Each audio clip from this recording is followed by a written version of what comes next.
ગાંધીનગરના શ્રી સાર્વજનિક ગણોત્સવ સમિતિ દ્વારા સેક્ટર 22 રંગમંચ ખાતે ગણેશ મહોત્સવનું ભવ્ય આયોજન।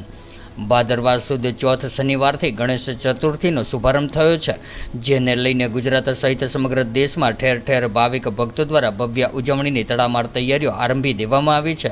ત્યારે રાજ્યના પાટનગર ગાંધીનગર ખાતે સને 1970થી સતત 54 વર્ષથી ગણેશ મહોત્સવની ઉજવણી કરતી ગાંધીનગરની શ્રી સાર્વજનિક ગણેશોત્સવ સમિતિ દ્વારા આ વર્ષે પણ ભવ્ય ગણેશ મહોત્સવનું આયોજન કરવામાં આવ્યું છે। ત્યારે ગણેશ ચતુર્થીના દિવસે કાવ્યરત્ન પરિવારના એસ.કે. પટેલના નિવાસ સ્થાનેથી ગણપતિ બાપાની ઇકો ફ્રેન્ડલી મૂર્તિની પૂજા આરતી કરીને શોભાયાત્રા સ્વરૂપે સેક્ટર 22 પંચદેવ મંદિર પાસેના રંગમંચ ખાતે સંપૂર્ણ શાસ્ત્રોક્ત વિધિ અનુસાર સ્થાપના કરવામાં આવશે। ત્યારબાદ સપ્તાહ દરમિયાન પૂજા અર્ચના સાથે વિવિધ સાંસ્કૃતિક કાર્યક્રમો યોજાશે। ગણેશ મહોત્સવની ઉજવણીના સપ્તાહને અંતે તારીખ 13/9/2024ના રોજ શુક્રવારે ભારે હર્ષોલ્લાસ સાથે ભક્તિભાવપૂર્વક ભવ્ય શોભાયાત્રા દ્વારા ઇન્દિરા બ્રિજ ખાતે સાબરમતીના પટમાં ગણપતિ બાપાની મૂર્તિનું વિસર્જન કરવામાં આવશે। અત્રે ઉલ્લેખ કરવો રહ્યો કે અમે નક્કી કર્યું છે, આ સંસ્થાએ જે તે વખતે નક્કી કર્યું હતું કે દરેક વખતે અલગ વિસ્તારમાંથી જે મૂર્તિના દાતા હોય એ એમના વિસ્તારમાંથી મૂર્તિ પ્રસ્થાન કરાવી, જેથી નવા વિસ્તારના લોકો પણ આમાં જોડાય।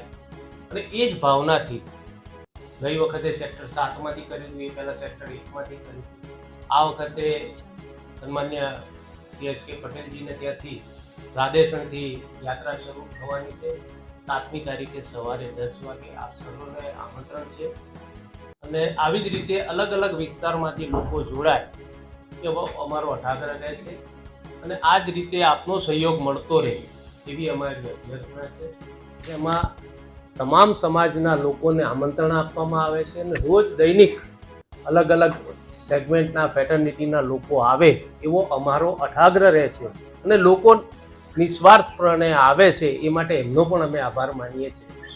વિશેષમાં આ મહોત્સવ નિર્વિઘ્ન પતે એવા દાદાના આશીર્વાદ રહે અને આપ સર્વનો સહયોગ અવિરત અમને મળ્યો છે, કેમ કે આપના માધ્યમથી મારે કહેવું ના પડે અત્યારે કે માત્ર ગાંધીનગર નહીં પણ આ ગાંધીનગરનો ગણેશોત્સવ સમૂચા ગુજરાતમાં જો કદાચ અંકિત થયો હોય તો એમાં આપ સૌનો મોટો સિંહ ફાળો છે। એ માટે હું આપનો પણ આભાર માનું છું।